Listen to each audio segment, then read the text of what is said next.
നമസ്കാരമുണ്ട്. നമസ്കാരം. നമ്മൾ ഈ പ്രകൃതി ഭംഗി ഉള്ള ഈ കാട്ടിൽ വന്നേക്കാണ്. അപ്പോൾ നമുക്ക് കുറച്ച് സമയം ആത്മീയമായിട്ടുള്ള ഒരു സംഭാഷണം നടത്തിയാലോ? ഉറപ്പായിട്ടും. അപ്പോൾ നമ്മൾ എങ്ങനെയാണ് ഫ്രൂട്ട്ഫുൾ ആയിട്ടുള്ള ഒരു നേച്ചർ മെഡിറ്റേഷൻ നടത്തുക, അതിനെപ്പറ്റി?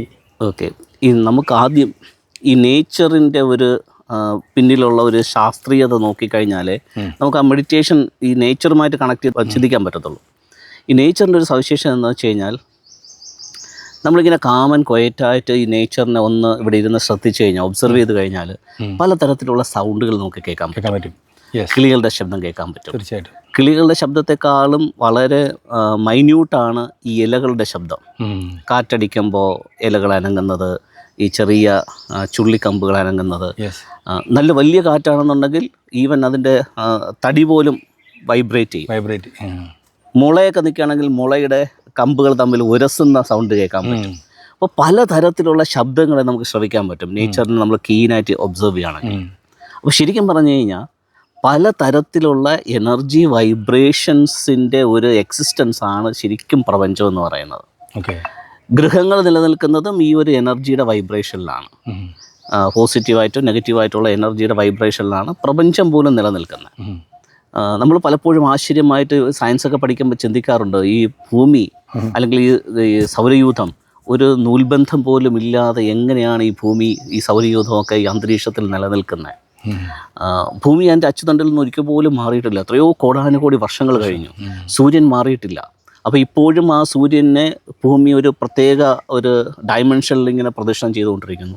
ഭൂമി സ്വയം പ്രദക്ഷിണം ചെയ്യുന്നു, ഭൂമിക്ക് ചുറ്റും ചന്ദ്രൻ പ്രദക്ഷിണം ചെയ്യുന്നു. ഇങ്ങനെ എത്രയോ സൗരയൂഥങ്ങൾ ഒരു മിൽക്കി വേയിലുണ്ട്. ഇങ്ങനെ അനേകം മിൽക്കി വേ നമ്മുടെ പ്രപഞ്ചത്തിലുണ്ട്. അപ്പോൾ എല്ലാം ഒരു വൈബ്രേഷൻ എനർജിക്കകത്താണ് എക്സിസ്റ്റ് ചെയ്യുന്നത്. നമ്മൾ കെമിസ്ട്രിയൊക്കെ പഠിക്കുമ്പം നമ്മൾ ഈ ജീവനില്ല എന്ന് നമ്മൾ പറയുന്ന ഈ ഓബ്ജക്റ്റുകളുടെ ഏറ്റവും മൈന്യൂട്ടായിട്ടുള്ള കണിക എന്ന് പറയുന്നത് ആറ്റമാണ്. ജീവൻ ഉള്ളതിൻ്റെ ഏറ്റവും മൈന്യൂട്ടായിട്ടുള്ള കണിക എന്ന് പറയുന്ന സെല്ലാണ്. ഈ സെല്ലിൻ്റെ എക്സിസ്റ്റൻസും ഒരു തരം വൈബ്രേഷനാണ്. ഓരോ സെല്ലിനകത്തും ഇലക്ട്രോണും ന്യൂട്രോൺ പ്രോട്ടോണും ഉണ്ട്. ഇവയും അങ്ങോട്ടും ഇങ്ങോട്ടും പരസ്പരം കൊളാപ്സ് ഒന്നും ഇല്ലാതെ അങ്ങനെ നിലനിൽക്കുന്നതും ഈ എനർജി വൈബ്രേഷനിലാണ്. അപ്പോൾ ചുരുക്കി പറഞ്ഞു കഴിഞ്ഞാൽ എനർജി വൈബ്രേഷനിലാണ് ഈ പ്രപഞ്ചവും പ്രപഞ്ചത്തിനകത്തുള്ള സകലത്തിൻ്റെയും എക്സിസ്റ്റൻസ്. അപ്പോൾ ശരിക്കുള്ള മെഡിറ്റേഷൻ എന്ന് പറയുന്നത് ഈ പ്രപഞ്ചത്തിൻ്റെ തനതായ വൈബ്രേഷനുമായിട്ട് നമ്മുടെ ചിന്തയും നമ്മുടെ ശരീരവും നമ്മുടെ സ്പിരിറ്റും ആ വൈബ്രേഷനുമായിട്ടൊരു സിങ്ക്രണൈസേഷനിലേക്ക് വരുമ്പോഴാണ് ശരിക്കുമുള്ള നമ്മുടെ പൊട്ടൻഷ്യലിനെ നമുക്ക് മനസ്സിലാക്കാൻ പറ്റുന്നത്. ഇപ്പോൾ ഒരു ഉദാഹരണം പറയുകയാണെങ്കിൽ നമ്മുടെ ശരീരത്തിനകത്ത് എന്തെങ്കിലും ഒരു അസുഖം വന്നു, പനി വന്നു, അല്ലെങ്കിൽ മറ്റെന്തെങ്കിലും അസുഖം വരുമ്പോൾ നമ്മൾ മരുന്ന് കഴിക്കും. ഈ മരുന്ന് കഴിക്കുമ്പോൾ എന്താ സംഭവിക്കുന്നത്? ഈ മരുന്നിനകത്തുള്ള കെമിക്കൽ നമ്മുടെ ശരീരത്തിനകത്ത് അത് നമ്മുടെ രക്തവുമായിട്ടോ അല്ലെങ്കിൽ നമ്മുടെ ബോഡിക്കകത്തുള്ള എനർജി സിസ്റ്റമായിട്ടോ ലയനം സംഭവിച്ചിട്ടാണ് അതിൻ്റെ റിസൾട്ട് കൊണ്ടുവരുന്നത്. അപ്പോൾ അത് ഒരു എനർജിയായിട്ട് മാറുവാണ് നമ്മൾ വീക്കായിട്ടിരിക്കുമ്പോഴത്തേക്ക് നമുക്ക് ഗ്ലൂക്കോസ് കഴിക്കുകയാണെന്നുണ്ടെങ്കിൽ വീണ്ടും നമുക്കൊരു എനർജി കിട്ടുമെന്നാണ് നമ്മൾ പറയുന്നത്. എനിക്ക് നല്ലൊരു എനർജി തോന്നും. So everything is in terms of energy. So ഈ എനർജി സ്റ്റിമുലേഷൻ ശരിക്കുമുള്ള രീതിയിൽ, നാച്ചുറലായിട്ടുള്ള രീതിയിൽ വരണമെന്നുണ്ടെങ്കിൽ ഈ പ്രകൃതിയുമായിട്ടുള്ള ഒരു സിങ്ക്രണൈസേഷനിലേക്ക് നമ്മൾ വരണം. അപ്പോൾ കുറച്ച് സമയം വന്ന് ഈ നാച്ചുറലായിട്ടുള്ള ഈ ഒരു അന്തരീക്ഷത്തിനകത്ത് നമ്മളൊന്ന് കണ്ണടച്ച് നമ്മുടെ ബോഡി കോൺഷ്യസും നമ്മുടെ മൈൻഡ് കോൺഷ്യസിനെയൊക്കെ ഒന്ന് മാറ്റിവെച്ച് ആ ഒരു സ്പിരിറ്റ് കോൺഷ്യസിനെ എനേബിൾ ചെയ്യാനായിട്ട് നമ്മൾ ഈ നേച്ചറുമായിട്ട് ചേർന്നിരിക്കുമ്പോൾ നമ്മൾ തന്നെ അറിയാതെ നമ്മുടെ ശരീരവും മനസ്സിനകത്തും ഒരു എനർജി വന്ന് നിറയും.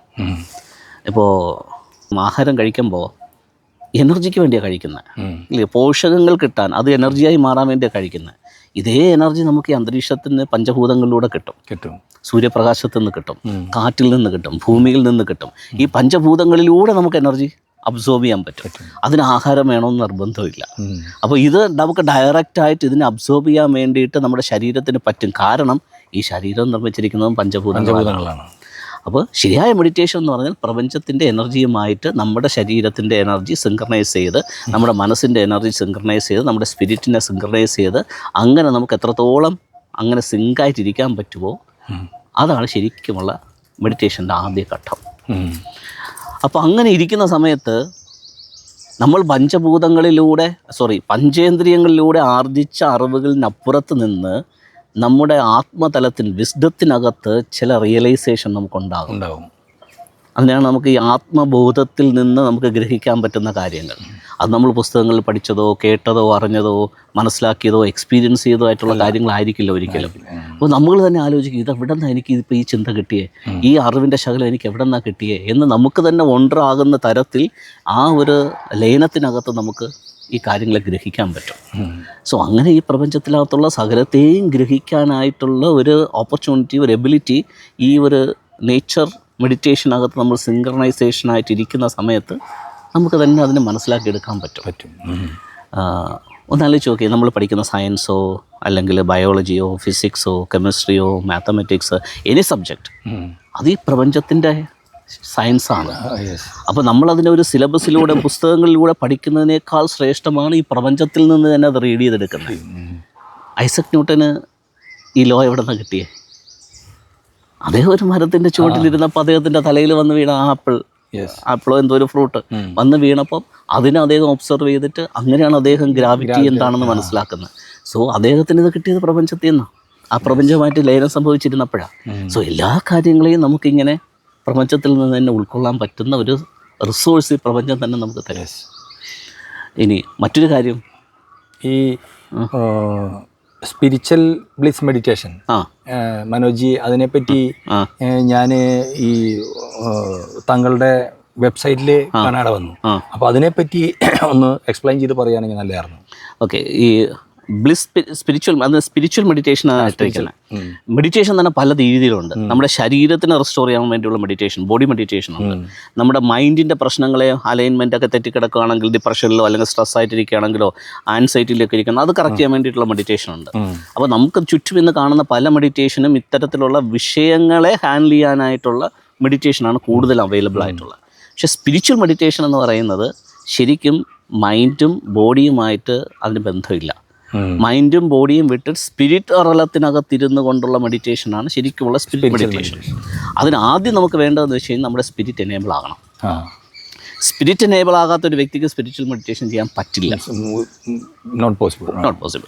അപ്പോൾ ബ്ലിസ് എന്ന് പറയുന്നത് ശരിക്കും നമ്മുടെ സ്പിരിറ്റിനെ ആക്ടിവേറ്റ് ചെയ്തുകൊണ്ട് ആ സ്പിരിറ്റിൻ്റെ അറലത്തിനകത്തിരുന്ന് ആ ബോധത്തിനകത്തിരുന്ന് പ്രപഞ്ചത്തിൻ്റെ ആ ഒരു എനർജിയുമായിട്ട് സിങ്ക്രണൈസ് ചെയ്ത് അങ്ങനെ മുന്നോട്ട് പോകുന്ന ഒരു തലമാണ് ബ്ലിസ് സ്പിരിച്വൽ മെഡിറ്റേഷൻ എന്ന് പറയുന്നത്. ഇപ്പോൾ ഒരു എക്സാമ്പിൾ പറയുകയാണെന്നുണ്ടെങ്കിൽ, നമ്മളിപ്പോൾ പണ്ടത്തെ ആൾക്കാർ ചെരുപ്പിടാതെ നടക്കുമായിരുന്നു. ചെരുപ്പിടാതെ നടക്കുമ്പോൾ നമുക്ക് കിട്ടുന്നതെന്ന് വെച്ച് കഴിഞ്ഞാൽ നമ്മുടെ ശരീരത്തിനകത്തുള്ള ടോക്സിൻസ് ഭൂമിയിലേക്ക് ഡിസ്ചാർജ് ചെയ്ത് പോകും. ഒപ്പം തന്നെ ഭൂമിക്കകത്തുള്ള ചില മൂലകങ്ങളിൽ നിന്നുള്ള കാര്യങ്ങൾ നമുക്ക് നമ്മുടെ ശരീരത്തിനകത്തേക്ക് കയറും.